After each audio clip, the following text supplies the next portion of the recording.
Have you ever caught yourself staring at your phone, waiting for a message that never comes? Maybe you typed out the text, deleted it, rewrote it, and then kept checking to see if they would reply instantly. Maybe you've stayed awake at night, replaying a conversation in your head, wondering, did I say something wrong? Should I call them again? Should I try harder? If you have ever been there, you know exactly what it feels like to chase. It's exhausting, humiliating, and worst of all, it makes you feel powerless. Deep down, you know you're giving way more energy than you're getting back. But still, you can't stop yourself. You keep running after people who seem to be running further away the more effort you put in. Why does this happen? Why do we, intelligent, self-aware people, fall into the trap of chasing? The answer is surprisingly simple. It's hardwired into our psychology. Human beings have a deep need for validation. When someone pulls away, ignores us, or gives us crumbs of attention, our brain interprets it as a threat. The fear of rejection kicks in. We think, if they leave, it must mean I'm not enough. So I need to prove my worth to them. And just like that, the chasing begins. It doesn't always look desperate on the surface. Sometimes it's subtle. You might constantly initiate conversations. You might over-explain yourself to keep the peace. You might rearrange your schedule just to be available for them. On the outside, it looks like you're just being nice, thoughtful, or accommodating. But underneath, it's a quiet form of chasing. And the more you do it, the more you condition the other person to believe that your time, your energy, and even your self-respect are negotiable. Here is the painful truth: chasing never creates respect. It does the exact opposite. Think about it. When someone is constantly pursuing you, bending over backwards, showing up even when you don't reciprocate, do you respect them more or less? Most of the time, you lose interest. Because human psychology values what is scarce, not what is desperate to be noticed. But when we're on the other side, when we're the ones chasing, we can't see it. All we can think about is how to make the other person like us, approve of us, stay with us. And in that cycle, we shrink ourselves. We stop being authentic. We lose our boundaries. We forget that relationships, whether friendships, family bonds, or romantic connections, are supposed to be built on mutual respect, not on one person proving their worth endlessly. And here is something most people don't realize: chasing is not always about the other person. It's about the story we're telling ourselves. When we chase, what we're really doing is fighting against an old wound, maybe from childhood, maybe from a past rejection, that whispers, "You are not enough unless someone else chooses you." Every unanswered text, every cold shoulder, every moment of silence feels like confirmation of that fear. So we run harder. We give more. We sacrifice ourselves just to avoid facing that feeling of abandonment. That's why chasing is so addictive. It feels like the only way to silence the anxiety. But it never works. Because every time you chase, you send yourself a deeper message: my value depends on whether or not this person accepts me. And the more you believe that, the smaller you become in your own eyes. Let me ask you a hard question. How many times have you chased after someone, only to realize later that they didn't actually deserve your energy in the first place? Maybe it was a friend who only reached out when they needed something. Maybe it was someone you liked who gave you mixed signals but never truly invested. Maybe it was even family who took advantage of your love without ever appreciating it. In the moment, you thought, if I just try harder, they'll finally respect me. But the harder you tried, the less they valued you. And that's the cruel irony. The very thing we do to gain respect, chasing, is the thing that destroys it. Respect cannot be forced out of someone. It cannot be earned through desperation. It only grows naturally when you stand firm in your own worth. So the real question becomes, if chasing only pushes people away, what actually pulls them in? How do you flip the script so that you're no longer the one running after respect, but the one who commands it effortlessly? That's exactly what we are going to uncover in the next part. Because once you understand the psychology of respect, how it really works, you'll see why chasing is not only unnecessary, but the fastest way to lose the very thing you want most. Let's be brutally honest for a second. Nobody respects the person who's always chasing. Respect doesn't grow in the soul of desperation. It grows in the soul of self-assurance, of calm confidence, of knowing your own worth whether others validate you or not. Think about the last time someone was chasing you. Maybe they blew up your phone with messages. Maybe they kept asking for your attention even when you weren't really interested. Did that make you think, wow, this person is amazing, I admire them so much? Probably not. If anything, it made you pull away. And here is the paradox. The harder you push, the more people pull away. But when you pull back, when you're grounded in yourself and stop trying to prove your value, suddenly, people lean in. That's the respect equation. Respect flows toward the one who doesn't need to force it. Let's break it down with a story. Imagine two friends, Alex and Jordan. Alex is the type who always initiates plans. He's constantly texting, asking if Jordan wants to hang out. If Jordan cancels, Alex says, no worries, whenever you're free. If Jordan disappears for days, Alex waits patiently, eager for the next chance. Alex thinks he's showing loyalty. But what Jordan feels is pressure. Because Alex's energy is always chasing, Jordan subconsciously loses respect. Now look at Jordan. He's not rude, not dismissive. But he's calm. He's not always available. He has his own schedule, his own priorities.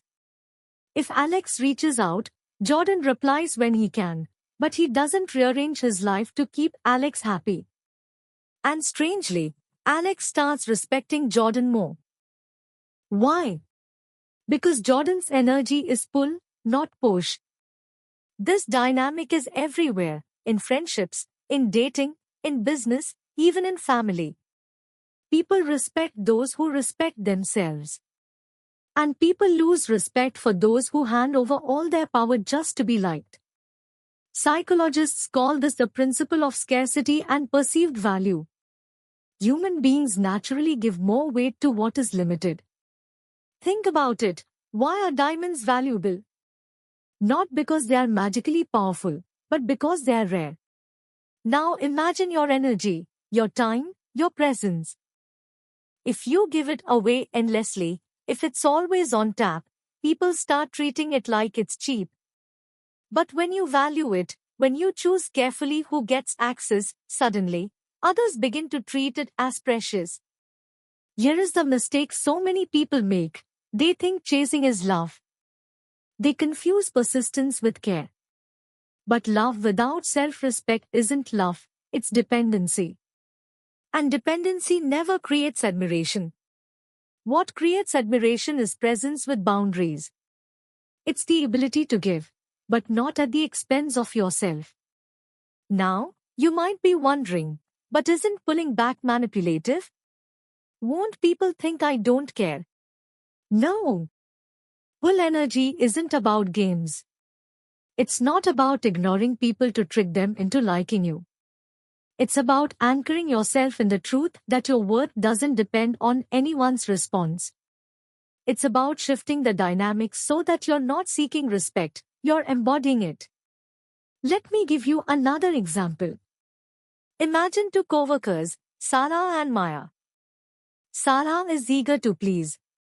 Every time their boss asks for something, Sarah jumps in instantly, even if it means staying late or sacrificing her own time.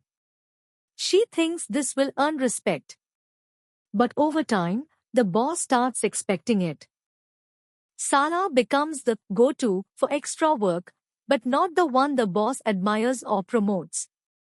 Now look at Maya. She's competent, professional, and polite, but she sets boundaries. If she's overloaded, she says, I can get this done by tomorrow, but not today. She doesn't apologize for having limits.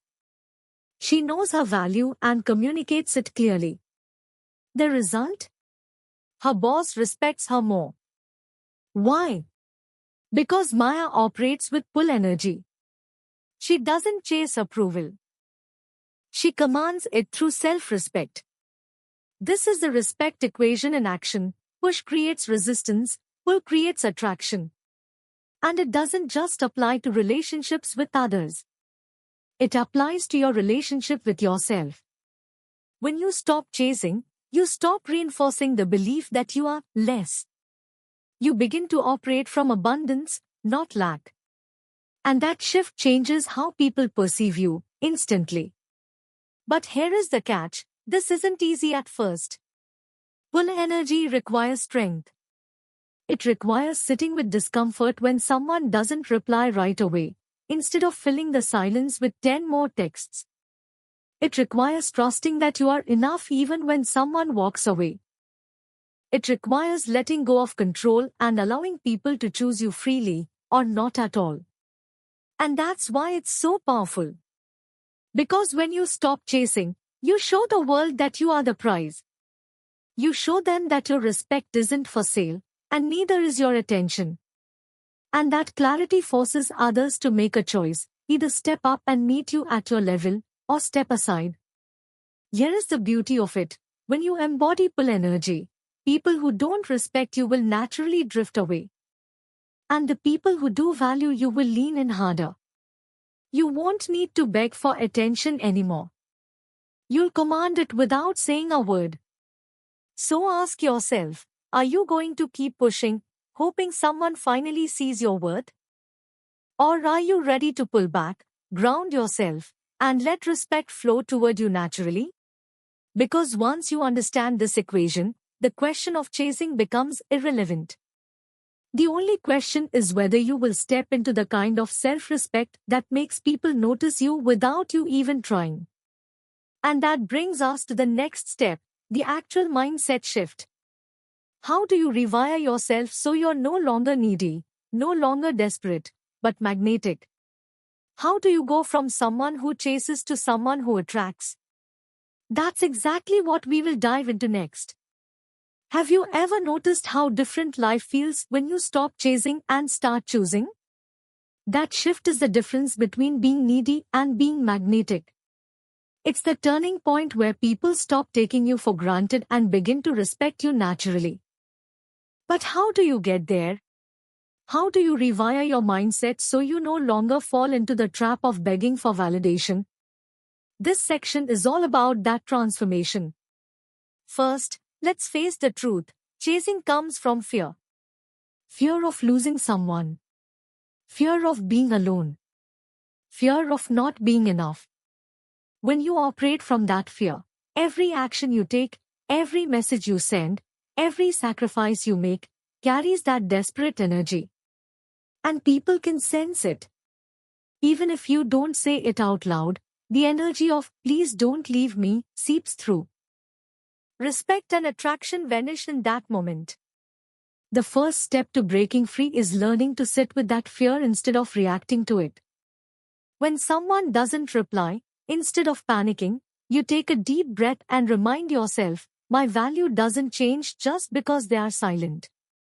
When plans fall through, instead of begging for another chance, you choose to invest that time into yourself. This is where the power begins, when you stop letting other people's actions dictate your self-worth. But let's go deeper. Rejection itself isn't the enemy. The real enemy is the story you attach to rejection. Most people think, if they reject me, it means I'm not good enough. But what if rejection is actually redirection? What if every person who pulls away is simply creating space for someone who will truly value you? Imagine how different you'd feel if you saw rejection not as proof of failure, but as guidance toward better opportunities. That shift alone changes the way you carry yourself. You stop chasing what doesn't want you, and you start trusting that what belongs in your life will stay. Now, let's talk about self-worth anchors. Chasing often happens because people don't have a strong identity outside of the approval they are seeking. If your entire sense of value comes from whether someone texts you back, you're handing over your power. Instead, you need anchors, things in your life that ground you in your worth no matter what others do. This could be your personal goals, your passions, your health, your craft, your community. When your life is full and meaningful, one person's silence doesn't shake you. You have a solid base to return to, and that makes you magnetic. Think of it like this. Imagine two people at a party. One of them spends the entire night clinging to someone, following them around, desperate not to be left alone. The other person moves confidently, talks to different groups, enjoys themselves without depending on anyone else. Who attracts more respect? Who seems more powerful? Always the one who stands strong in their own identity. That's what self-worth anchors do for you.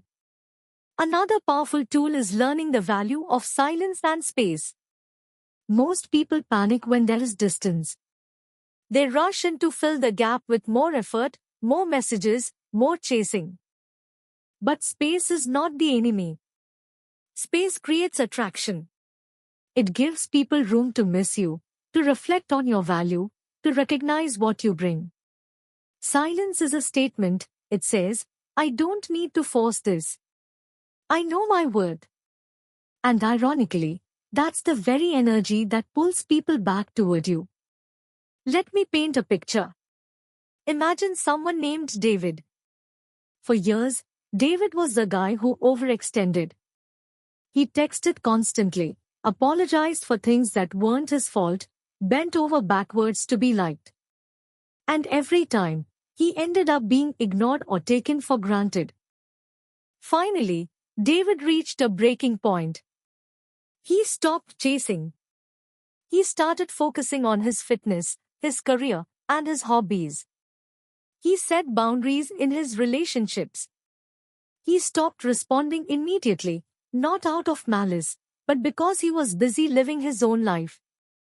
At first, people were shocked. Some drifted away. But the ones who stayed began to respect him. They saw the difference.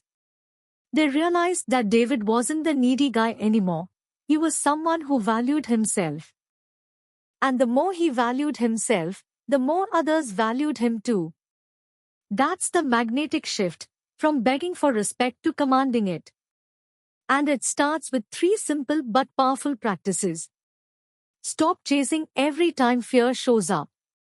Pause, breathe, remind yourself of your value.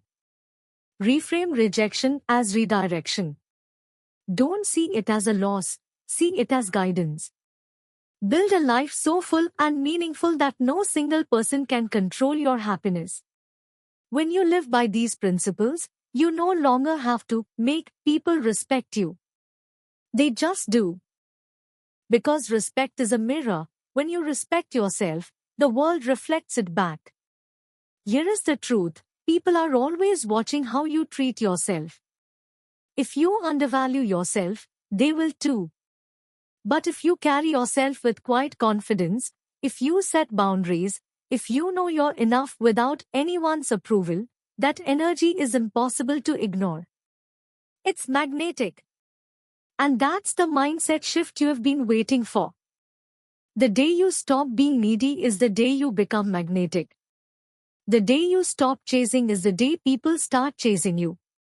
Because they can feel the difference. They can sense that you're not desperate for respect, you already have it within yourself. Now, once you've made this shift, something powerful happens. People who used to ignore you start paying attention. People who used to take you for granted start treating you differently.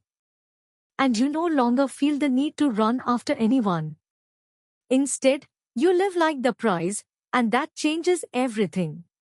That brings us to the final piece, how to embody this respect every single day, so it becomes your lifestyle, not just a temporary shift. Respect isn't something you beg for.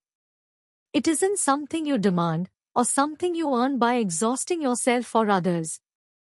True respect flows naturally when you live as the prize, when you carry yourself with dignity, boundaries, and self-worth so clear that people can't help but notice. The moment you stop chasing is the moment you step into this power. Think about it. When you're always running after someone, you're putting them on a pedestal. You're saying, you are the prize, and I need to win you. But when you stop chasing, you flip the script. You start to live as if you are the prize. You're not arrogant, you're not dismissive, you're simply grounded in your truth. You know that your energy, your time, your love are valuable. And you're not going to hand them over to anyone who doesn't deserve them. This doesn't mean you cut people off or stop caring. It means you stop over-investing in those who under-invest in you. It means you stop proving yourself, and you let others rise to meet your standards. And that's when respect becomes automatic. People respect those who respect themselves. They respect those who choose carefully, those who are not afraid to walk away, those who don't need anyone's approval to feel whole. Imagine walking into a room with that energy. You're not the loudest person. You're not the one chasing attention. You're calm, present, confident. People notice. They feel it. Because energy doesn't lie. The way you carry yourself speaks louder than words. When you know you're the prize, others sense it, and they adjust how they treat you. And here is the most powerful part, living as the prize doesn't just change how others see you, it changes how you see yourself. You stop tying your worth to external approval. You stop waiting for someone to validate you. You wake up in the morning already enough, already valuable, already whole. That mindset is magnetic. It's attractive. It commands respect without asking for it. So the next time you feel the urge to chase, stop. Remind yourself, if I have to beg for it, it's not real respect. The people who are meant for you will meet you halfway. They'll show up because they see your value, not because you ran after them. And the ones who don't? Let them go. Their absence isn't a loss, it's just clearing space for people who truly belong.